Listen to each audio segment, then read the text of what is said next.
گھروں میں کام کرنے والی معصوم بچیوں پر تشدد کے بہت سارے واقعات رونما ہوتے ہیں۔ ابھی آپ ٹی وی پہ خبروں میں سن رہے ہیں جس طرح ایک جج کی بیوی نے اپنے گھر کام کرنے والی بچی رضوانہ پر تشدد کیا اور اس پہ اتنا تشدد کیا گیا کہ وہ بچی بے ہوش ہو گئی، اس کا اسپتال داخل کر دیا گیا، اس کا علاج جاری ہے اور ابھی تک اس بچی کو ہوش بھی نہیں آیا ہے۔ جب تھوڑا بہت ہوش آتا ہے تو وہ ڈری ہوئی سہمی ہوئی نظر آتی ہے اور وہ کوئی بیان بھی نہیں دے سکتی ہے۔ ابھی حال ہی میں ایک اور واقعہ رونما ہوا ہے کہ سندھ میں ایک پیر صاحب جو کہ ایک سابقہ MNA جو کہ پیر ہیں، ان کے بھتیجے کے گھر میں کام کرنے والی بچی پر بھی تشدد کیا گیا ہے اور اس بچی پر اتنا تشدد کیا گیا ہے کہ وہ بچی ہلاک ہو گئی ہے۔ اور جب اس بچی کی ماں سے انہوں نے پوچھا کہ آپ کو پہلے پتہ چل گیا تھا کہ بچی ہلاک ہو چکی ہے تو آپ نے اس پر احتجاج کیوں نہیں کیا اور اتنے عرصے کے بعد آپ نے احتجاج کیوں کیا؟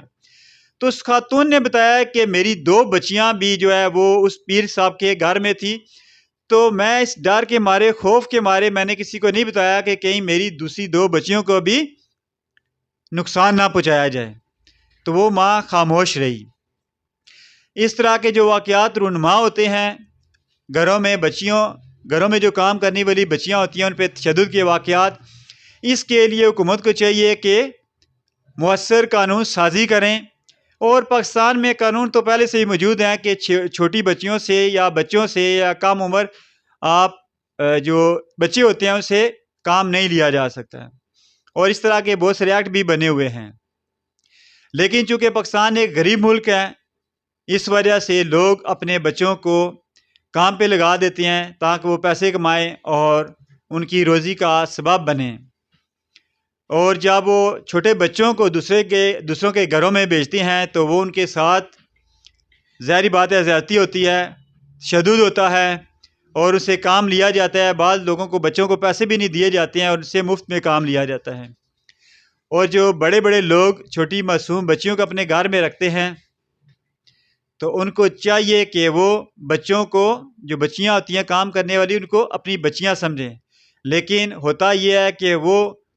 ان بچیوں کو نکرانی سمجھتے ہیں اور یہ سمجھتے ہیں کہ شاید ہم ہی سارا کچھ ہے اس کا،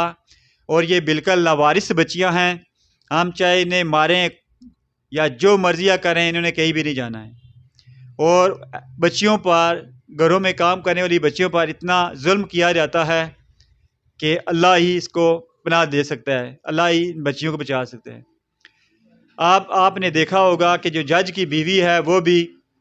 ضمانت پہ باہر آ جائے گی اور آزاد فضاؤں میں گھومے گی، لیکن جو بچی جس پہ رضوانہ پہ ظلم کیا گیا ہے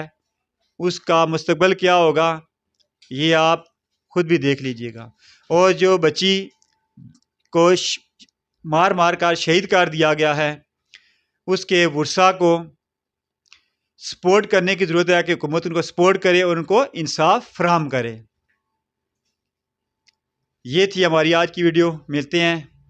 ایک نئی ویڈیو کے ساتھ۔ اللہ حافظ۔